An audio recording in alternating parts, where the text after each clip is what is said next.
Periods मधल्या पेन्ससाठी pain killer की आयुर्वेदिक उपाय? Period pains are not normal. का होतात हे जाणून घ्या. आपल्या शरीरामध्ये अपानवायूचा जर इम्बॅलन्स झाला असेल, सतत खाण्यामध्ये जंक फूड येत असेल, तुमची लाईफस्टाईल ही सिटिंगवालाच कंटिन्यू लाईफस्टाईल असेल, त्याचबरोबर खूप जास्त स्ट्रेस असेल तर पिरियड पेन होतोय. मग या पेनवर तुम्ही काय कराल बरं? तुम्ही पिरियड्सच्या आधी काळा मनुका एक पाण्यामध्ये भिजत घालून घेऊ शकता. जिंजर टी आहे किंवा अपराजिताचा ब्ल्यू टी आहे.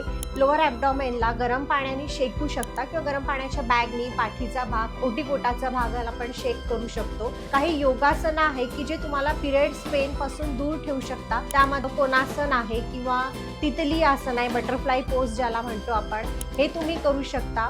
त्याचबरोबर आपल्या मनाला म्हणजे स्ट्रेस शांत करण्यासाठी तुम्ही मेडिटेशन आहे, शीतकाली प्राणायाम आहे. याने देखील पिरियड्सचा पेन जो आहे हा कमी व्हायला मदत होते. त्याचबरोबर 5 आयुर्वेदिक मेडिसिन्स आहे की जे हा पेन कमी करण्यासाठी खूप छान मदत करतात. शतावरी आहे, जिंजर आहे म्हणजे सुंठ आहे किंवा सोफ आहे. ह्या सगळ्या गोष्टींमुळे पिरियड पेन हा नॅचरली आयुर्वेदाने देखील कमी करता येतो.